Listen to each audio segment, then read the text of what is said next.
اعوذ باللہ من الشیطان الرجیم بسم اللہ الرحمن الرحیم۔ سورہ بقرہ آیات نمبر 249 تا 253۔ پچھلی آیات میں جہاد کے متعلق بنی اسرائیل کی تاریخ کا ایک واقعہ بیان کیا گیا تھا۔ یہاں اس کا بقایا حصہ بیان کیا گیا ہے جب اللہ پر یقین رکھنے والے بنی اسرائیل کی ایک چھوٹی جماعت نے کفار کے ایک بڑے لشکر کو شکست سے دوچار کر دیا۔ اعوذ باللہ من الشیطان الرجیم۔ فلما فصل طالوت بالجنود قال ان اللہ مبتلیکم بنہر فمن شرب منہ فلیس منی ومن لم یطعمہ فإنہ منی الا من اغترف غرفة بیدہ فشربوا منہ الا قلیلا منہم۔ پھر جب طالوت اپنی فوجوں کو لے کر روانہ ہوا تو اس نے کہا کہ بے شک اللہ تمہیں ایک دریا کے ذریعے آزمائش میں ڈالے گا، جس کسی نے اس میں سے پانی پی لیا تو وہ میرا ساتھی نہیں ہوگا، اور جس نے اس میں سے پانی نہیں پیا وہ میرا ساتھی ہوگا۔ ہاں البتہ اگر کوئی شخص مجبور ہو اور اپنے ہاتھ سے صرف ایک چلو بھر پانی پی لے تو کوئی مذائقہ نہیں، لیکن ان میں سے چند لوگوں کے سوا باقی سب نے سیراب ہو کر پانی پی لیا۔ فلما جاوزه هو والذين آمنوا معه قالوا لا طاقة لنا اليوم بجالوت وجنوده۔ پھر جب طالوت اور ان کے ایمان والے ساتھی دریا پار کر گئے تو وہ کہنے لگے کہ آج ہم میں یہ طاقت نہیں کہ جالوت اور اس کی فوجوں کا مقابلہ کر سکیں۔ بہت تھوڑے لوگوں نے پانی پینے میں احتیاط کی تھی اور وہی لوگ دریا پار کر سکے۔ اپنی قلیل تعداد دیکھ کر اکثر لوگوں کا یہی گمان تھا کہ ہم جالوت کے اتنے بڑے لشکر کا مقابلہ نہ کر سکیں گے۔ قال الذين يظنون انهم ملاقو الله كم من فئة قليلة غلبت فئة كثيرة بإذن الله والله مع الصابرين۔ البتہ جو لوگ یہ یقین رکھتے تھے کہ آخر کار انہیں اللہ کے سامنے پیش ہونا ہے، وہ کہنے لگے کہ بسا اوقات اللہ کے حکم سے ایک چھوٹی سی جماعت بڑی جماعت پر غالب آ جاتی ہے، اور اللہ ثابت قدم رہنے والوں کے ساتھ ہے۔ وَلَمَّا بَرَزُوا لِجَالُوتَ وَجُنُودِهِ قَالُوا رَبَّنَا أَفْرِغْ عَلَيْنَا صَبْرًا وَثَبِّتْ أَقْدَامَنَا وَانصُرْنَا عَلَى الْقَوْمِ الْكَافِرِينَ۔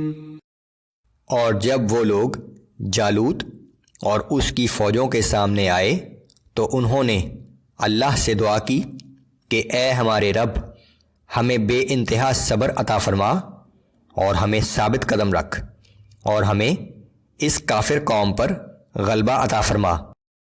فَهَزَمُوهُم بِإِذْنِ اللَّهِ وَقَتَلَ دَاوُودُ جَالُوتَ وَآتَاهُ اللَّهُ الْمُلْكَ وَالْحِكْمَةَ وَعَلَّمَهُ مِمَّا يَشَاءُ۔ پھر طالوت کے ساتھیوں نے اللہ کے حکم سے جالوت اور اس کی فوجوں کو شکست دے دی، اور داؤد علیہ السلام نے جالوت کو قتل کر دیا، اور اللہ نے داؤد علیہ السلام کو سلطنت اور حکمت عطا فرمائی، اور جو کچھ اور بھی چاہا انہیں سکھایا۔ وَلَوْلَا دَفْعُ اللَّهِ النَّاسَ بَعْضَهُم بِبَعْضٍ لَفَسَدَتِ الْأَرْضُ وَلَكِنَّ اللَّهَ ذُو فَضْلٍ عَلَى الْعَالَمِينَ۔ اور اگر اللہ اس طرح انسانوں کے ایک گروہ کو دوسرے گروہ کے ذریعے نہ ہٹاتا رہے تو زمین کا نظام بگڑ جائے، مگر اللہ دنیا کے لوگوں پر بڑا فضل کرنے والا ہے۔ تِلْكَ آیات اللہ نتلوها علیک بالحق وَإِنَّكَ لَمِنَ الْمُرْسَلِينَ۔ یہ اللہ کی آیات ہیں جو ہم آپ کو صحیح پڑھ کر سناتے ہیں، اور بے شک آپ ہمارے رسولوں میں سے ہیں۔ تلك الرسل فضلنا بعضهم على بعض منهم من كلم الله ورفع بعضهم درجات۔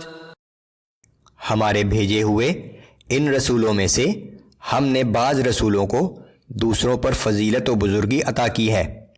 ان میں سے بعض تو وہ ہیں جن سے اللہ نے براہ راست کلام فرمایا ہے، اور بعض کے مراتب و درجات بلند فرمائے۔ وآتينا عيسى ابن مريم البينات وأيدناه بروح القدس۔ اور ہم نے مریم کے بیٹے عیسیٰ علیہ السلام کو روشن نشانیاں عطا کیں، اور روح القدس کے ذریعے اس کی مدد فرمائی۔ وَلَوْ شَاءَ اللَّهُ مَا اقْتَتَلَ الَّذِينَ مِن بَعْدِهِم مِّن بَعْدِ مَا جَاءَتْهُمُ الْبَيِّنَاتُ وَلَكِنِ اخْتَلَفُوا فَمِنْهُم مَّنْ آمَنَ وَمِنْهُم مَّن كَفَرَ۔ اور اگر اللہ چاہتا تو ان رسولوں کے بعد آنے والے لوگ اپنے پاس روشن نشانیاں آ جانے کے بعد آپس میں کبھی بھی نہ لڑتے، مگر انہوں نے باہم اختلاف کیا، پھر ان میں سے کوئی ایمان لے آیا اور کسی نے کفر کی راہ اختیار کی۔ اس دنیا میں ہر شخص کو اچھے اور برے اعمال کرنے کا اختیار دیا گیا ہے کہ یہی اس کا امتحان ہے، جس کی بنیاد پر قیامت کے دن اس کے مستقبل کا فیصلہ ہوگا، ہمیشہ کے لیے جنت یا جہنم۔ وَلَوْ شَاءَ اللَّهُ مَا اقْتَتَلُوا وَلَكِنَّ اللَّهَ يَفْعَلُ مَا يُرِيدُ۔ اگر اللہ کو منظور ہوتا تو یہ لوگ کبھی بھی آپس میں خون ریزی نہ کرتے، مگر اللہ جو چاہتا ہے کرتا ہے۔